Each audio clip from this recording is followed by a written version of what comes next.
Army Colonel Roy Strom was asleep in a bedroom of Old Carleton House at Fort Huachuca. His wife was out of town for a few days, and his daughters had returned to school. Suddenly, a loud crash from somewhere in the house startled him awake. Colonel Strom climbed out of bed and set about trying to locate the source of the disturbance. It didn't take him long.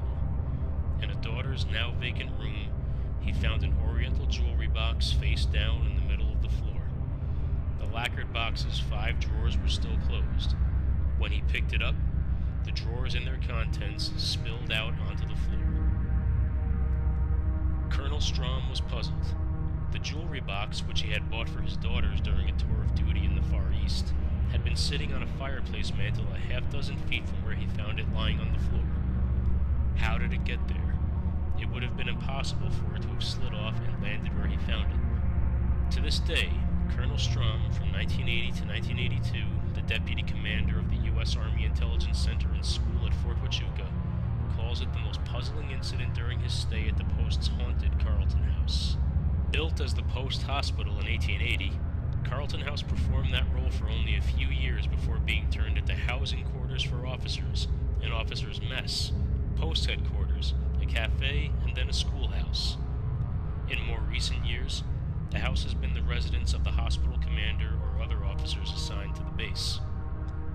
Fort Huachuca itself dates from about 1877 and played an integral role in the Indian Wars of the 1870s and 1880s. It served as advanced headquarters and supply base in the campaign against Geronimo. Later, the 10th Cavalry, headquartered at Fort Huachuca, joined General John Pershing's punitive 1916 campaign into Mexico to find bandit Pancho Villa. The fort was also home to the 4 regiments now known collectively as the Buffalo Soldiers, all African-American Army units during the 19th and early 20th centuries. In 1954, Fort Huachuca became the site for advanced testing of electronic and communications equipment. Today, the fort is the location of the Army Intelligence Center and School and the Army's Information Systems Command. All C-130 flight training for NATO forces takes place at the fort, as does some training for the Israeli Air Force and Army. Carleton House is the oldest building on the base. It was named after Brigadier General James H. Carleton, the famed leader of the California Column during the Civil War. When the fort was temporarily turned over to the state of Arizona from 1947 to 1951, Carleton House was used as a vacation retreat by Governors Sidney P. Osborne and Dan E. Garvey. Tales of ghostly apparitions and peculiar incidents have been reported by several of the families who have occupied the house. General Strom never believed in ghosts, and he didn't change his mind because of Charlotte. It was his wife, Joan Strom, who first attached the name Charlotte to their resident spirit. There seems to be no historical connection between the ghost and anyone named Charlotte, other than it being a nice 1800s sort of name.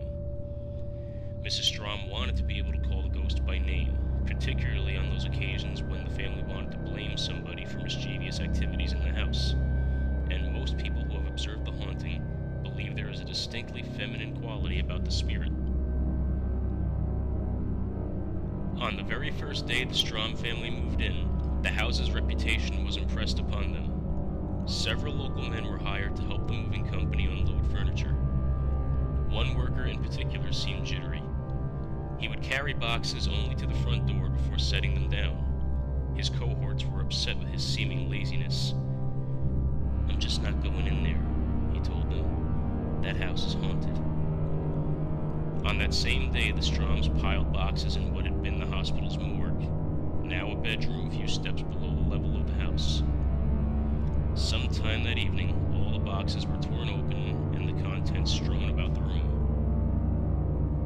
The family dog was blamed for that piece of mischief, but Roy Strom really isn't convinced it wasn't something else.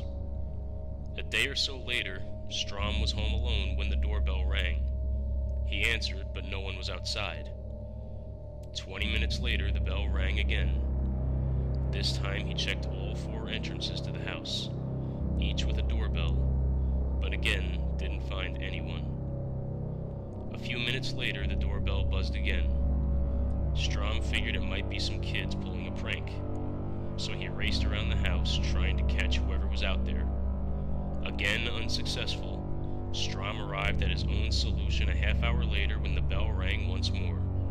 He disconnected the wiring. 4 chandeliers in the cavernous knotty pine living room, formerly the hospital's wardroom, also seemed to cause occasional problems. A separate switch controls each pair of lights so that when all 4 chandeliers are lighted, both switches must be flipped on. On the day the Stroms moved in, all 4 lights worked. But that night, Roy Strom found that 3 of the chandeliers were fine, but a 4th refused to operate. The next morning, all 4 worked fine once again. That pattern was repeated throughout the family's stay at Carleton House, when lights suddenly developed sporadic electrical difficulties. Soon after they moved in, the Stroms hung a number of pictures in the dining room. The adobe walls made the job difficult, but they finished the task after a few false starts. During the night, all of the pictures fell down, including a solid brass oriental trivet. It was bent nearly in half. Roy tried and failed to straighten it by hand the next day. Roy Strom thinks he can explain almost everything that happened to them in the house, citing poor wiring for the electrical problems and weak walls for the pictures falling. He still can't understand how the brass trivet became so badly twisted. Joan Strom sectioned off a portion of the living room which she called Charlotte's Corner.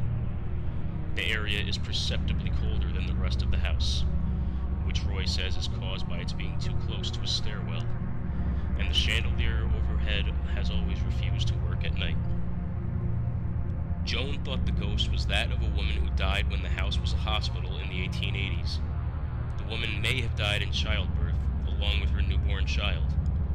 Joan believed that the ghost didn't think her dead child was properly taken care of or buried. While she lived in the house, Joan searched fort records and a cemetery trying to find evidence of a mother and child's death, but without success. However, records were sketchy during the frontier era, or they may have been lost over the decades. Sometimes those who died were simply buried in unmarked graves. 2 other peculiar incidents at Carleton House directly involved Joan Strom. Early one morning, she was at a table in the kitchen when she saw her teenage daughter, Amy, walking down an adjacent hallway. Joan called out to her, but Amy didn't stop or return her greeting, which her mother thought was very unusual. She got up from her desk and went into her daughter's bedroom. Amy was fast asleep, as were her 2 sisters. Joan doesn't think it was Amy that she saw in the hallway that morning.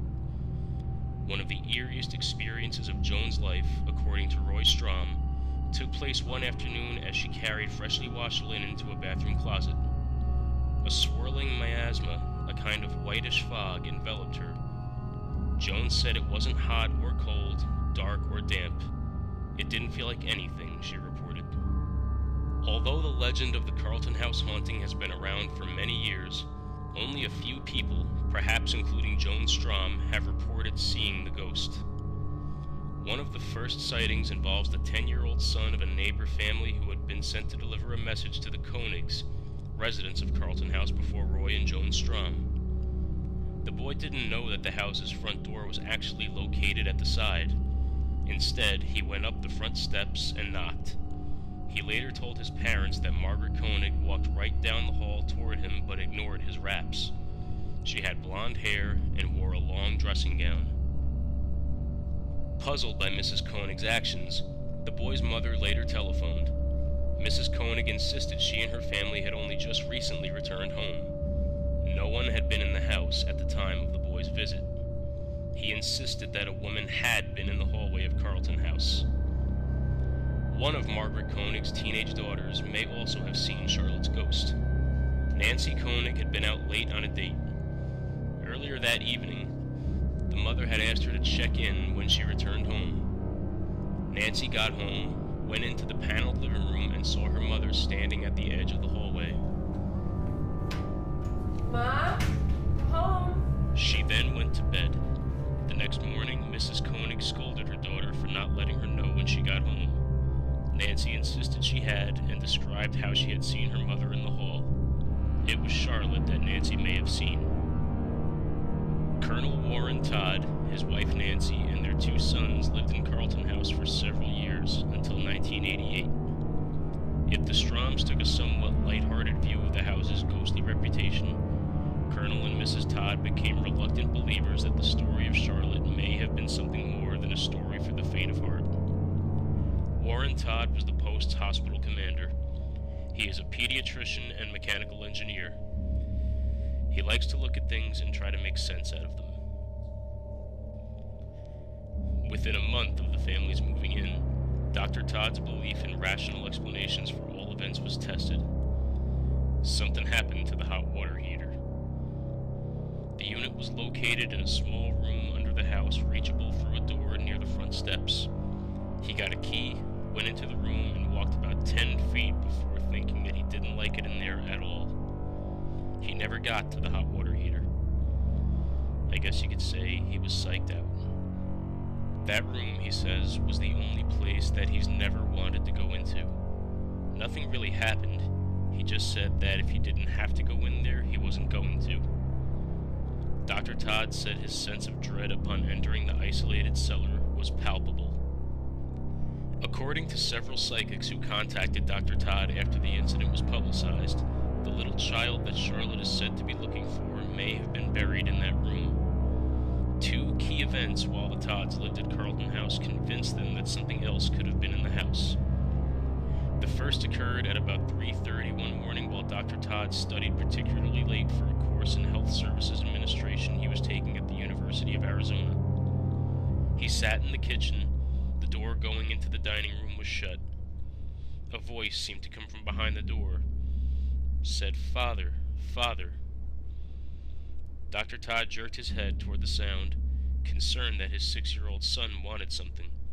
But then he realized that his son never called him father, but always Dad or Daddy. He listened for anything further, but went back to his studies after a few minutes of silence, thinking that perhaps it was his imagination. After only a short while, the voice, like that of a child, again called out, "Father, Father." And this time Dr. Todd jumped up from the table, shoved the door open leading into the dining room, and raced for his son's room, some 20 feet down the hallway. Little Drew was safely tucked in bed, without any indication that he had been the voice in the night. The Todd's dog, a Dachshund, was never comfortable in Carleton House.